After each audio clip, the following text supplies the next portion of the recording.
A very good morning to all. We will see the case study on detecting heart rate while jogging, blind source separation of gait and heartbeat. Abstract. A blind source signal separation problem that was brought to a study group in Limerick in 2013 required a way to prevent the gait of a jogger from masking the heartbeat when detected by a simple photodiode that measures light transmission through a jogger's wrist tissues. The group was successful in discovering a singular value decomposition approach, that is SVD approach, which not only allows accurate detection of heart rate but also allows recovery of a good facsimile of the entire blood pressure time series from the mixed photodiode signal. Introduction. We consider a blind source signal separation problem that was brought to the European study group with the industry held in June 2013 at the University of Limerick. The problem arises when considering how to detect heart rate in a simple, non-instructive way while walking or jogging. Specifically, a very simple heart rate monitor was considered based on a single wrist device similar to that pictured in the figure 1 that does not require a separate transmitting chest band. The device is to contain a single channel photodiode mounted against the skin so that the light reaching it has to travel through wrist tissues, which detects changes in the intensity of the light that reaches it, and a processor chip to analyze a single channel and signal and display the heart rate detector. The light reaching the photodiode is affected mainly by two things: variation in the perfusion of the tissues through which it passes and variation in the incident intensity on the skin surface surrounding the monitor. The first effect is due to a varying blood pressure, which causes a pulsatile perfusion of the body tissues. Hence, a pulsatile variation in the absorption of the light that travels from the skin through tissues to the photodiode. The second effect which masks the first is due to the gait of a person, walking or running perhaps, moving the wrist and causing the light levels incidence upon the skin to vary rhythmically. The periods of these two effects are usually very close. Walking is typically about 1 step per second and walking heart rate is about 60 beats per minute. Running gait may be 3 times as fast and running heart rate is usually also similar to the gait at above 180 beats per minute. Although no data was available for the study group to access, we are advised that in prototypes the gait was masking detection of the heart rate so that the instrument was reporting running rate rather than the desired heart rate. This figure shows the heart rate monitor. The group was asked to investigate and access ways to process the time series and separate the heart rate out of the combined signal coming from the photodiode. The problem then is to separate two time series signals with the same or similar periods but with different characteristic structure or wave shapes in time when they are presented as a signal combination. The input thus comprises a combined signal, and the required output is the recovery of the two initial signals. In the literature, this is referred to as blind source separation. Some information about the sources is needed to do this. For example, in the case of two voices recorded in one channel, if one voice is deeper than the other, it's possible to model the footprint of each voice in the frequency domain by assuming a certain shape to the power spectrum, fits the shape to the observed power spectrum, and subtract out each voice in turn.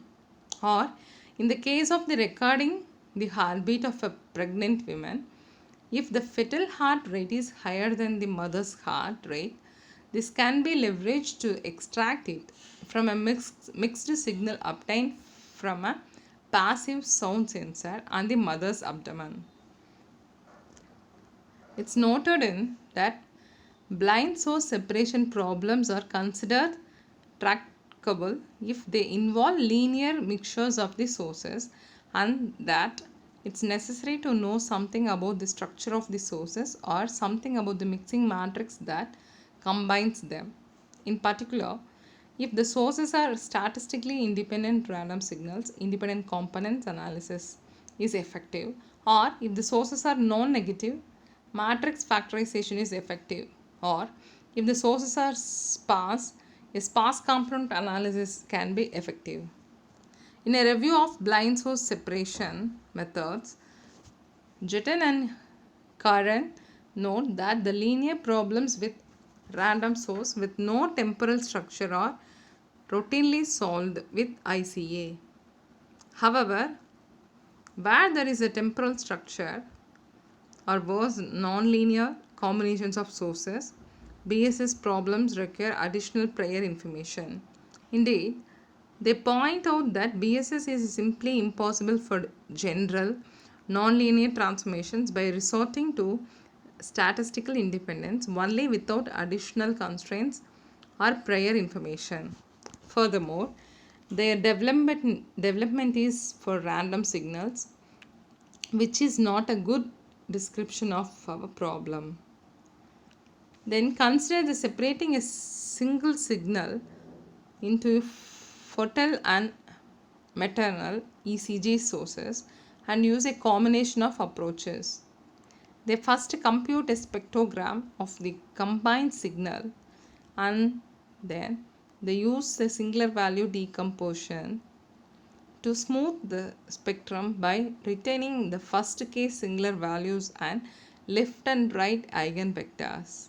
Then they use ICA on the right singular eigenvectors, generate a new left eigenvectors, and use ICA on those separately. They note that this involves the crucial assumption that the spectral components of fetal and maternal signals are independent random variables. Then they select the two most significant new components and test how well they represent the material and fetal and blind sources. Since they are working in frequency space, they are leveraging the difficult spectra of two sources. They note that the straight SVD does not do as well as their combination approach at detecting heartbeats.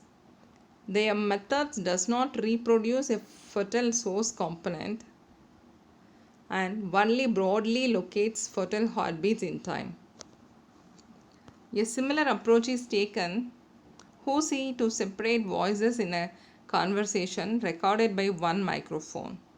They start with the windowed Fourier transform.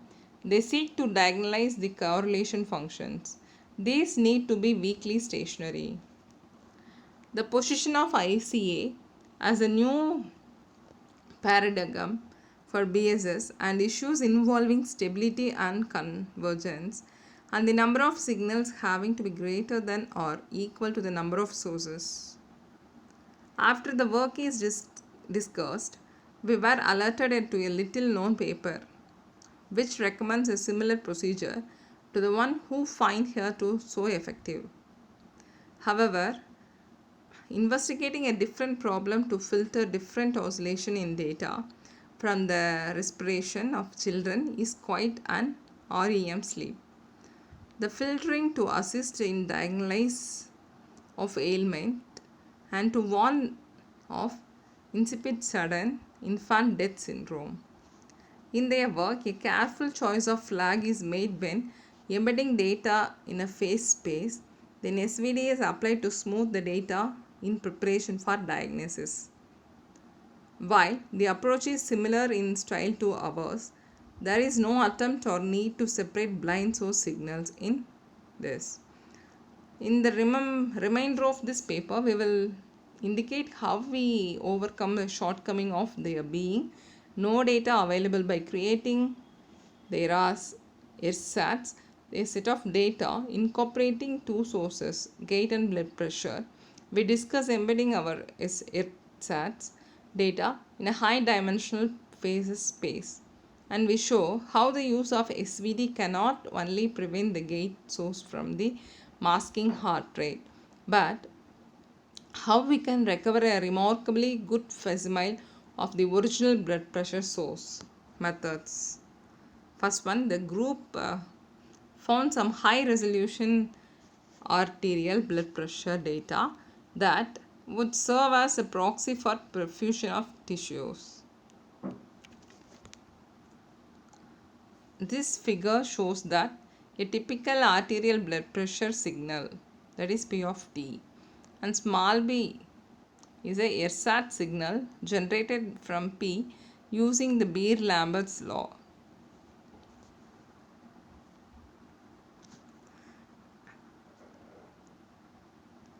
The Beer-Lambert's law, that is, the Beer-Lambert's law gives the transmitted intensity of light, that is I of t, when the light of the incident intensity IO of t passes through an absorbing medium. Here we modify it slightly to the relate transmitted lightly intensity to blood pressure as this formula, that is I of t equal to I naught of t into e power minus lambda into P of t, where P of t is the blood pressure and lambda is to convert the blood pressure to effective absorption by the tissue.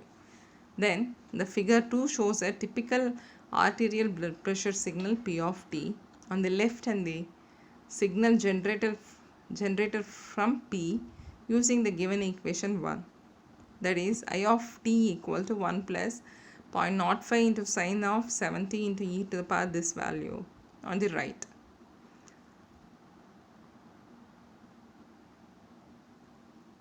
Note that the blood pressure signals has a small variation in frequency or in particular the time between peak pressure, which can be used to give a beat to beat heart rate over the time period used. Our study is based on the ersatz data set. It has the advantage that we know the input signals, so we can assess how well our blind sources separate technique works. Results and discussions. The group was interested in whether the spectrogram might indicate the characteristic of the combined signal in the frequency domain that differed in some way from the pressure signal. Then the figure 3 displays a spectrogram of light intensity corresponding to light intensity of I of t. Then the figure 3b shows a spectrogram of the blood pressure signal, that is P of t. The figure shows that a spectrogram of blood pressure signal and B a spectrogram of the light intensity from the Beer-Lambert's law.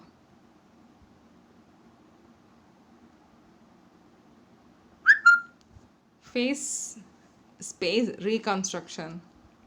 Our time series may be regarded as a sequence of measurement obtained from dynamical system. The established approach is to embed the time series onto the trajectory in a finite dimensional space. It has been demonstrated under the quite general circumstances that our reconstructed trajectory is topologically equivalent to the trajectory in an unknown space in which the original trajectory is living. The particular method used here is the methods of delays based on the idea of a delay register. To do this, we choose an embedding dimension and a time lag or delay.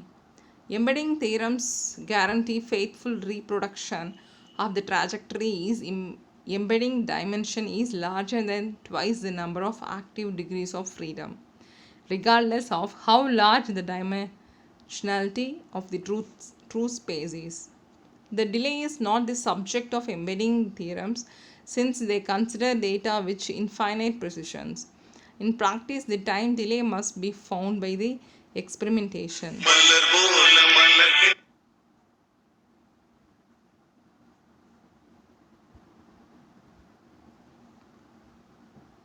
Then, if the delay is small compared to the intrinsic time scales of the system, successive elements of the delay vectors are strongly correlated.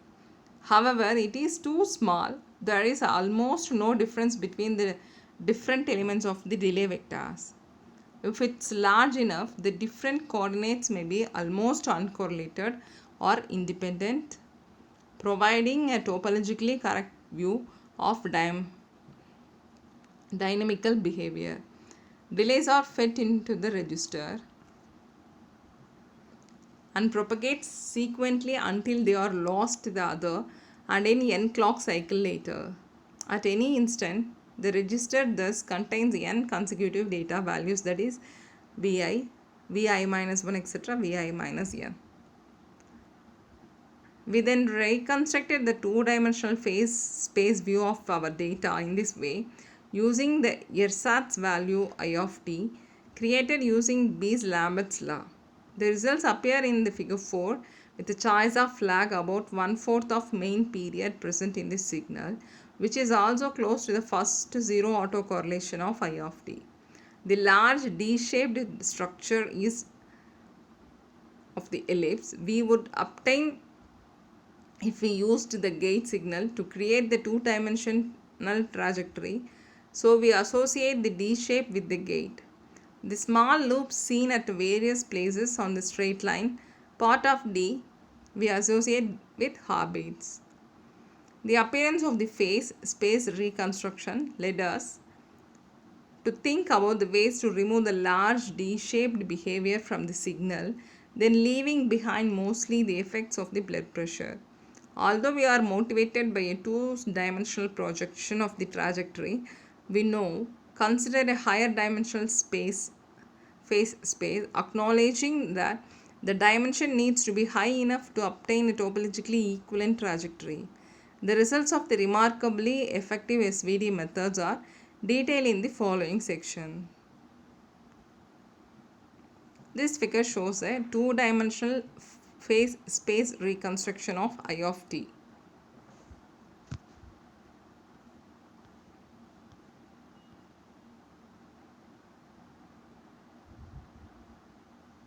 And also,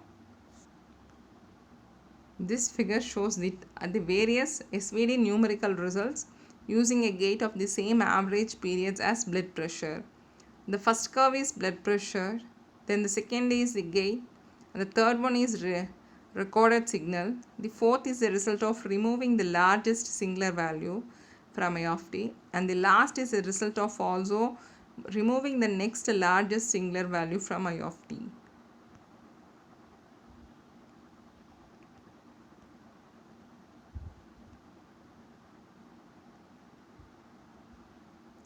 This figure shows us SVD numerical results, except that the period of the gate effect has been increased by out half. In fact, we discovered that it is possible to recover curves that look just like our original blood pressure data by first rectifying and then smoothing the residual signal obtained after removing the two most singular values. Then this figure shows a comparison of original blood pressure signal and the result of removing the two most singular values from the SVD of the combined signal. This is a different view of the same case in the figure 5.